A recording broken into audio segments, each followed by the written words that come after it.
Bismillahirrahmanirrahim.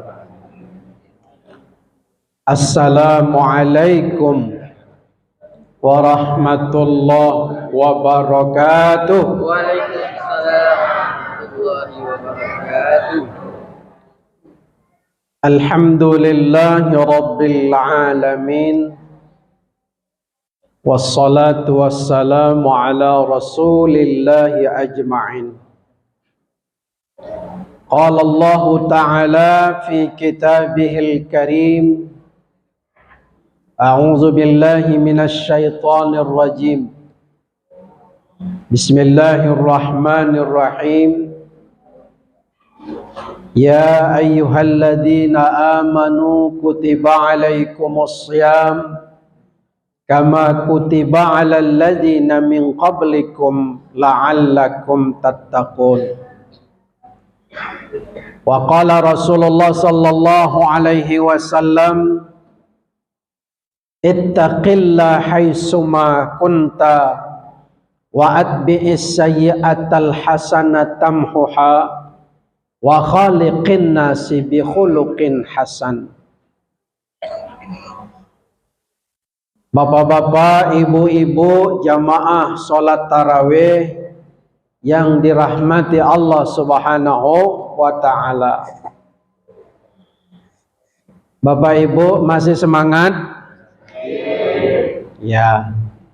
Biasanya kalau sudah 10 terakhir itu biasanya kalau main bola kaki itu yang main adalah tim-tim babak final.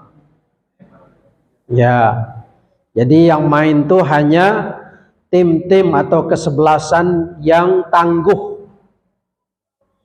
Sama juga yang sholat tarawih malam ini babak final nih, ya. Jadi yang turun main malam ini adalah tim yang tangguh kan.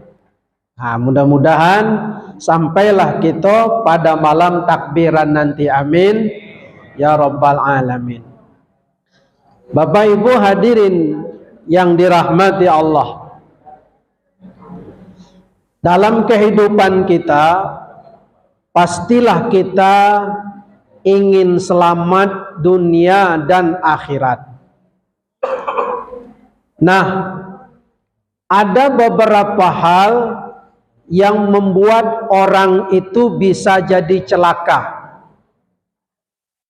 Saya ulangi, ada beberapa hal yang bisa membuat orang jadi celaka dalam hidupnya. Sebagaimana yang dikatakan oleh Rasulullah sallallahu alaihi wasallam dalam hadisnya, salasun muhlikat, ada 3 faktor yang membuat orang jadi celaka. Pertama, kata Rasulullah, hawaun muttabaun, hawa nafsu yang selalu diikuti. Ini bisa membuat orang jadi celaka. Biasa kalau namanya hawa nafsu itu selalu mendorong kita untuk melakukan hal-hal yang tidak baik. Karena memang dalam diri kita ini Allah ciptakan wa nafsi wa ma sawwaha fa'alhamaha fujuraha wa taqwaha. Allah ilhamkan di dalam diri kita ini, Allah turunkan, Allah pasang 2 alat. Pertama, nafsu takwa. Jadi alat pertama nafsu takwa. Alat yang kedua adalah fujuraha, nafsu yang selalu mengajak kita untuk kemaksiatan, kejahatan, pokoknya perbuatan-perbuatan buruk. Dan itu kita rasakan bapak-bapak di dalam kehidupan kita. Kadang kita rajin-rajin puasa, orang manggil, Nggak usahlah puasa hari ini. Kebetulan kita lagi ngumpul-ngumpul sama-sama, ndak ada puasa.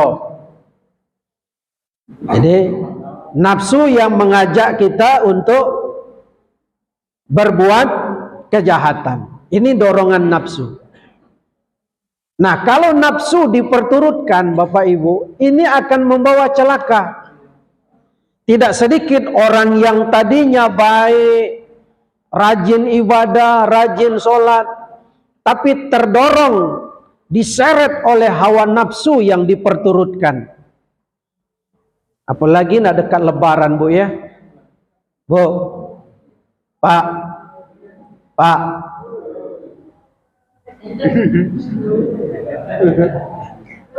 asik nian ngobrolnya. Tidak sadar ya. Ya, jadi Pak, kalau kita tidak ngerem-ngerem bulan puasa dekat lebaran, wah ini bisa bahaya. Ya kan? Pokoknya apa yang ada kita, baik THR, gaji, segala macam bisa habis hanya gara-gara memperturutkan hawa nafsu. Kepengen mau serba baru. Orang nak kepengen ngecat rumah, kita nak ngecat rumah. Orang punya kursi baru, kita nak pengen pula kursi baru.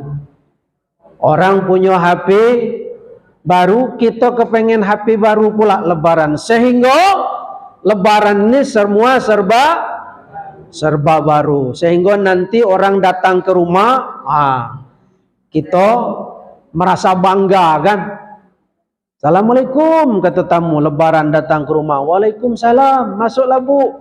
Mulai tamu tu tadi nengok-nengok kan. Begitu duduk tamu di rumah kita, begitu duduk di kursi, wih enak kursinya yo, empuk. Di mana dia beli nih yo? Gitu. Ya kan? Udah tuh nengok pula ke ordeng, wah mantap ordengnya dah. Ordeng baru nampaknya nih, di mana dia beli?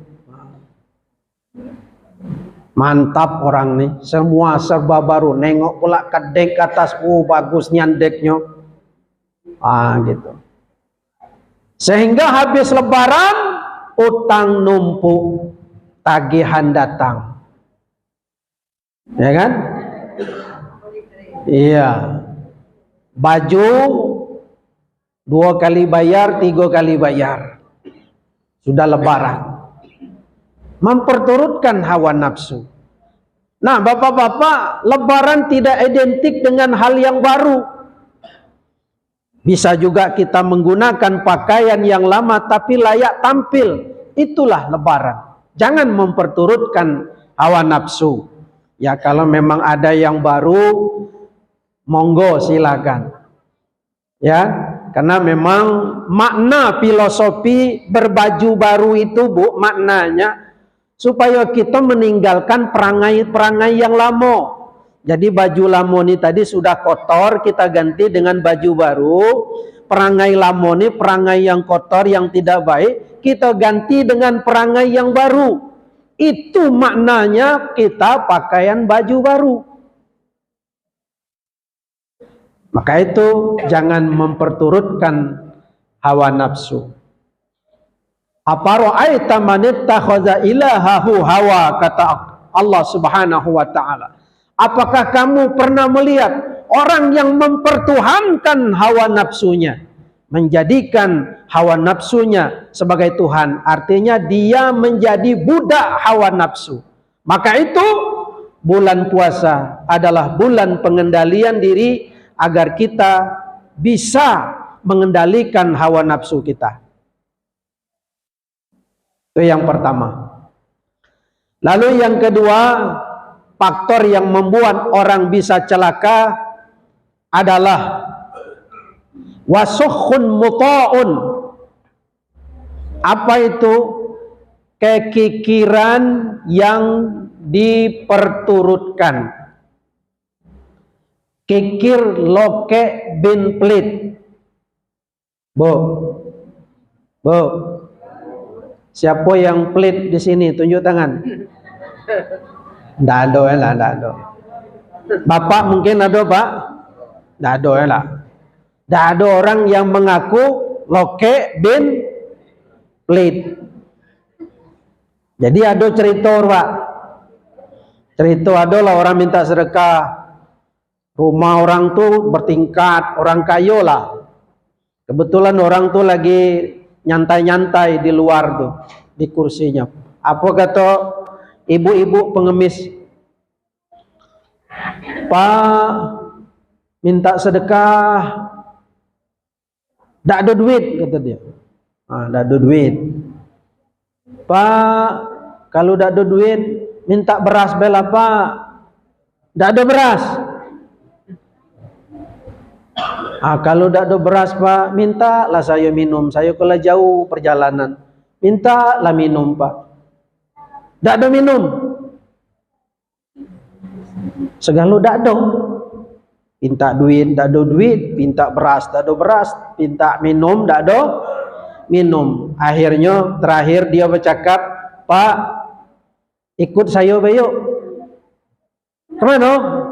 Ngemis, kata dia. Diajaknya ngemis. Apa lagi bapak tuh ngamuk-ngamuk, marah-marah, ngambil batu nak melemparnya. Akhirnya larilah ibu itu. Pas lari, ada warung di sebelah. Mampirlah dia di warung tuh. Apa kata orang yang di warung? Kenapa bu, ibu lari-lari ngos-ngosan? Tadi aku tuh nak dilempar orang rumah tuh orang kaya tuh. Ngapo? Aku minta dengan dia, minta beras, tak ada beras, minta duit, tak ada duit, minta air minum, tak ada air minum, berarti dia tuh miskin, samalah dengan aku, kata dia. Aku ajak ngemis, aku nak dilemparnya, kata dia. Larilah aku ke sini, kata. Yang jaga warung katanya, Pak, bu, kata, ibu nak minta duit dengan dia. Jangankan ibu minta duit, minta dosa dia tu nian, dia dah nak bagi dengan ibu.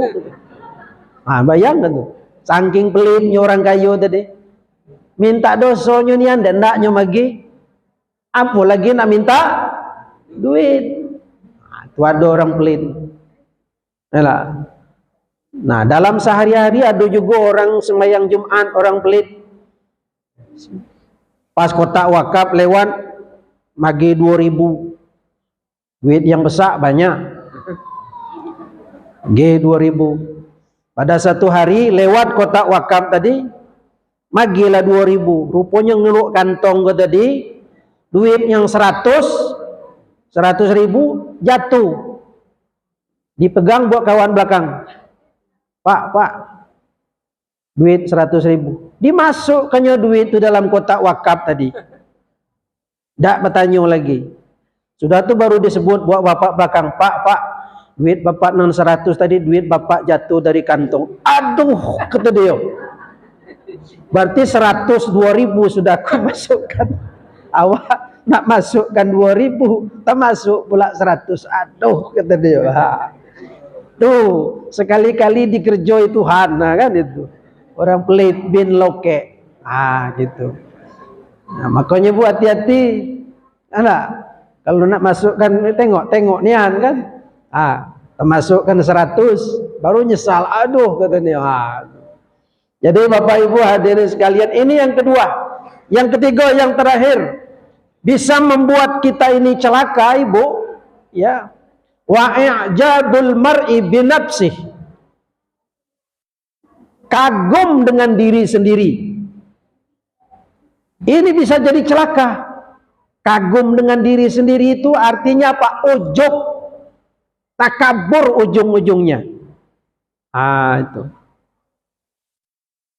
Misalnya ustadz penceramah, wah mantap nih aku ceramah tadi. Pokoknya orang galau, sampai terpingsan-pingsan orang ketawa, sampai terpingsan orang ketawa.